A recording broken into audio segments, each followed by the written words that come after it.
राजनीतिक सामाजिक क्राइम से संबंधित सभी खबरों के लिए तहलका हिंद न्यूज चैनल को सब्सक्राइब कीजिए और हमारे बेल आइकन को भी दबाएं।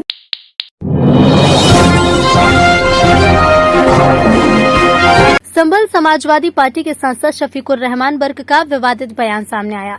जहांगीरपुरी घटना के मामले में बीजेपी सरकार पर एक समुदाय के खिलाफ कार्रवाई का आरोप लगाया। बयान देकर कहा कि देश में बुलडोजर की हुकूमत चल रही है।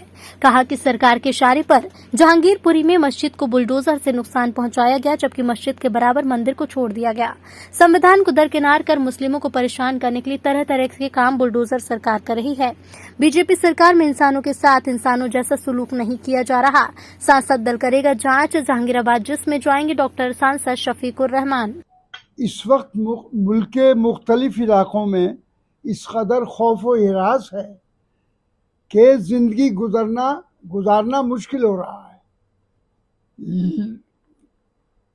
वो भी खास तौर से मुसलमानों और कमज़ोर तबके के लोगों के साथ जो जुल्म हो रहा है वो नाकाबिले बर्दाश्त है। और जगह जगह बुलडोज़र चल रहे हैं। इस बात ऐसा मालूम हो रहा है जैसे बुलडोज़र की हुकूमत है, असल हुकूमत तो है नहीं। तो मैं इस सिलसिले में इस वक्त मैंने जो आपको तकलीफ दी है, मेरा मकसद ये है कि जहांगीरपुरी जामे मस्जिद दिल्ली में जो जुल्म हुआ है, जो मस्जिद को पर बुलडोज़र दरवाजे पर जो बुलडोज़र चलाया गया है, इससे ज़्यादा और बुरी बात नहीं हो सकती। इसको मैं दिल से कंडेम करता हूँ बहुत ज़्यादा। जी हाँ, कर दिया है। नहीं, सरेंडर क्या कर दिया है, डर और खौफ पैदा इतना हो गया है। उस डर और खौफ की वजह से आदमी घबरा रहा है कि अगर मैं कुछ कहूँगा, अभी देखिए MLC के इलेक्शन थे, सब एक तरफा वोटिंग हो गई। तो दबाव डला। हाँ, दबाव सही। तो आज इतनी दबाव में है पब्लिक और जनता कि उसके साथ इतनी बड़ी नाइंसाफ़ी हो रही है कि जिससे कि आज लोग घबराए हुए हैं और वो सोच रहे हैं कि हम किस तरीके से ज़िंदगी गुजारेंगे, कैसे अपने बच्चों का पेट पालेंगे और कैसे हम जिंदा रहेंगे। तो मैं गवर्नमेंट से पूछना चाहता हूँ कि गवर्नमेंट ये कानून की है या बुलडोज़र की है? समाजवादी तो एक सांसद है राघव चड्ढा ने कहा है कि देश भर में अगर दंगे रोकने हैं, हाँ, तो भाजपा के मुख्यालय और अमित शाह के घर पर बुलडोजर चलना चाहिए। अच्छा, क्या कहना है इस पर?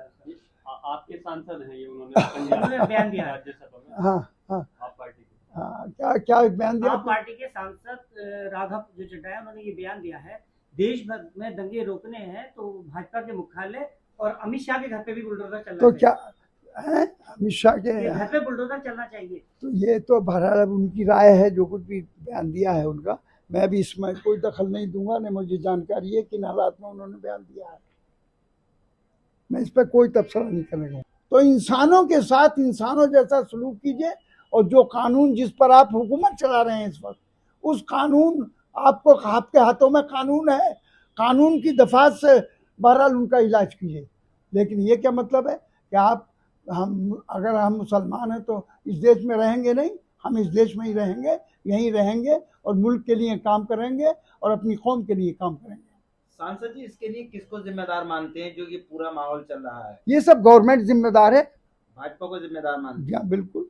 ये उनके बगैर इशारे के काम नहीं हो रहा।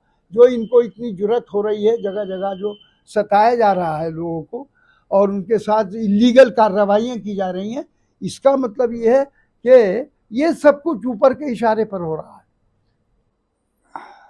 और ये 20 तारीख में हुआ है, वारदात हुई है, तो जबकि बराबर में मंदिर भी मौजूद है, तो हम मंदिर मस्जिद के लिए हम कभी नहीं छेड़ते, लेकिन बराबर में मंदिर की भी वही पोजीशन है जो मस्जिद की है।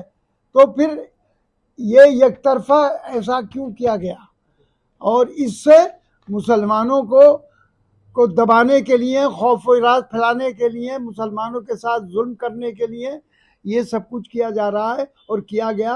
और अगर आप में हिम्मत थी तो मंदिर भी तोड़ते जी, लेकिन बजाय इसके कि आपने जामे मस्जिद जो जहांगीरपुरी की है तो उसके साथ नुकसान पहुंचा दिया।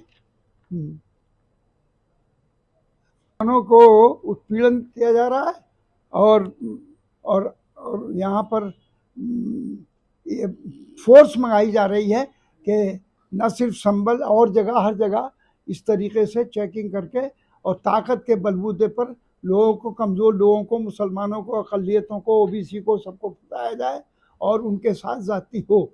ये काम हो। बिजली चेकिंग में हो रहा, अरे बिजली चेकिंग में तुम्हारे पास अथॉरिटीज़ है, ऑफिसर है, वो जाके चेक करें। उनसे कौन मना कर रहा चेक करने के लिए? कोई किसी ने मना नहीं किया, कोई रोक नहीं रहा। क्यों नहीं चेक करते? खुद नहीं करते, पुलिस बुलाते हो हरेस करने के लिए, सिर्फ ये बदनाम करने के लिए हमें कि भाई ये मुसलमान जो हैं ये चेकिंग नहीं कराना चाहते। तो मैं पूछना चाहता हूँ, तो हिंदू महलों के अंदर चेकिंग क्यों नहीं होती है? सिर्फ मुसलमानों के अंदर के महलों में या गरीब तबके के लोगों के महलों में ये चेकिंग होगी? मेरी सारी अपोजिशन पार्टियों से मांग भी है।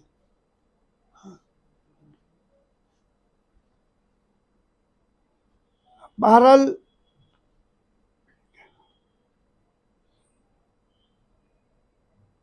और अब तो पार्लियामेंट इस वक्त बंद है। जब पार्लियामेंट खुलेगी तो इंशाअल्लाह मैं ज़रूर इसके सिलसिले में आवाज़ उठाऊंगा और मैं गवर्नमेंट से पूछूंगा कि हमारे क्या हिंदुस्तान सिर्फ तुम्हारा ही है, मुसलमानों का हिंदुस्तान नहीं है क्या? ये हिंदुस्तान सबका है। हम हर कीमत पर इस देश के अंदर अमन और शांति चाहते हैं। किसी भी कीमत पर कोई बिगाड़ने की कोशिश करेगा, हम अपने खून देकर इसको, अमन को बचाएंगे और शांति को बरकरार रखने के लिए हमें किसी भी कुर्बानी की जरूरत पड़ेगी कि वो भी देंगे हम। हमारे लीडर और अपोजिशन लीडर भी इस वक्त अखिलेश यादव भी हैं, वही रहेंगे और इंशाअल्लाह बहरहाल अब आने वाले वक्त में आप देखेंगे कि जो इस वक्त एक लहर थी उसकी, बहरहाल किन बुनियादों पर, इस वक्त मैं उसकी बहस नहीं करना चाहता। बहरहाल सब हम एक हैं और कोई हम में इख्तलाफ नहीं है। हम अखिलेश यादव के साथ हैं, समाजवादी के साथ हैं। सांसद जी, आपने कहा था कि समाजवादी पार्टी मुसलमान चलाया तोड़ फोड़ की, तो शर्म आनी चाहिए कि बुलडोज़र, मस्जिदों पर भी बुलडोज़र चलेगा तो फिर इस हिंदुस्तान में कैसे हम जिंदगी गुजारेंगे और मुसलमान कैसे जिंदा रहेगा? फिर मैं पूछना चाहता हूँ गवर्नमेंट से। जी हाँ, अब जबकि रमज़ान शरीफ का मुबारक महीना है और मुसलमान इस वक्त हर बुराई से बचने की कोशिश करता है। ये रमज़ान का महीना ऐसा है कि रोज़ा रखता है और बुरे कामों से हर कीमत पर बचने की कोशिश करता है। तो इन हालात में ये छेड़छाड़ और जहांगीरपुरी मस्जिद के अंदर के बाहर बुलडोज़र चलाकर उसके मर्दे तोड़ना, मैं इसको बहरहाल कंडेम करता हूं और ये कहता हूं कि गवर्नमेंट को इस पर इस्तीफा देना चाहिए।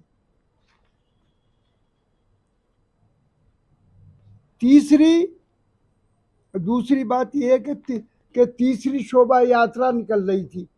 तो उत्पीड़न का मतलब ये है, इस बिजली चेकिंग के नाम पर मुसलमानों को उत्पीड़न जो किया जा रहा है, इससे हाशमपुरी और मलियाना के जख्मों को ताज़ा करने की कोशिश की जा रही है। मैं मुसलमानों में खौफ व इराज फैलाने के लिए पीएसी बल का इस्तेमाल करना, ये बिल्कुल ये इलीगल भी है और नाजायज़ भी है। और ये बिल्कुल इसका मतलब ये है कि आपने कानून को बालाए तार रखकर बहरहाल इस हिंदुस्तान में बिल्डोज़र की हुकूमत कर दी है। अब ये बिल्डोज़र, क्या हमारे पास कानून नहीं है? हमारे पास तो इतना अच्छा कानून है, हमारे देश के लोगों ने बनाया और डॉक्टर अंबेडकर जिसके चेयरमैन थे। तो हमारे पास जब कानून मौजूद है, उसकी दफ़ा मौजूद है, तो चाहे वो कोई भी काम हो, चाहे वो किसी किस्म का जुर्म हो, उस जुर्म को बहरहाल रोकने के लिए हमारे पास कानून होना चाहिए। हिंदुस्तान में जितने भी लोग रहते हैं, किसी कौम के लोग रहते हैं, वो सब फ्री में, उसकी परमिशन भी नहीं थी। बावजूद इसके कि परमिशन नहीं थी, फिर भी वो निकाली गई और उस पर no action has been taken, उस पर कोई पाबंदी नहीं। जी, तो वो लोग जो हथियार हाथों में लिए हुए थे, तमंचे लिए हुए थे, सब कुछ चीज लिए हुए थे, तो मुसलमानों को हर तरह से हरस किया गया और मुसलमानों को दबाने की कोशिश की जा रही है। और गरीब तबके के, चाहे वो जाटव हों, चाहे और लोग हों, कोई भी लोग हों, ओबीसी के लोग हों, उनके साथ भी जुल्म हो रहा है। तो मैं चाहता हूं कि इस देश के अंदर सारी पार्टियों से, अपोजिशन की सारी पार्टियों से मांग करता हूं इस बात की कि सब मिलकर इस देश की आम जनता को बचाने के लिए, कमजोर लोगों को बचाने के लिए, अक़लियतों के लोगों को बचाने के लिए, मुसलमानों को बचाने के लिए, उनके साथ जिनके साथ जुल्म हो रहा है, मुत्तहिद होकर गवर्नमेंट के खिलाफ मूवमेंट चलाएं। मुसलमानों के खिलाफ फर्जी मुकदमे लिखाए जा रहे हैं, ये भी है, और फर्जी एनकाउंटर किए जा रहे हैं। मेरठ के अकबर बंजारे हैं और उनका भाई हैं, क्या सलमान है दूसरे, इन दोनों को जेल में बंद कर दिया गया था। फिर आसाम में इनको ले जाया गया किसी केस में, क्या माने, लेकिन उनको बहरहाल उनका एनकाउंटर कर दिया गया। तो इस जबकि उनकी कस्टडी में है एक आदमी, तो कैसे उनका एनकाउंटर हो गया? वो कोई भाग रहे थे, क्या कर रहे थे? और सुनिए साहब, और यहाँ पर देखिए, मैंने पढ़ा अखबार में कि चेकिंग के, बिजली के चेकिंग के नाम पर,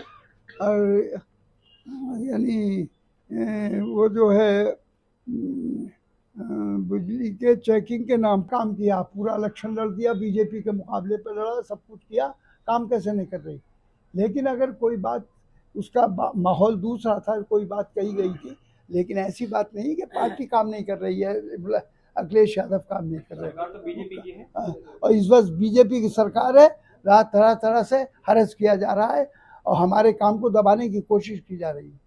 सांसद जी, इससे पहले यानी वो जुमातुल विदा आएगा, तो इसमें मेरी मांग है कि यहाँ से एडमिनिस्ट्रेशन से कि यहाँ पुरअमन रखने के लिए जो भी जामा मस्जिद पर जो अभी जिक्र किया गया कि इन्होंने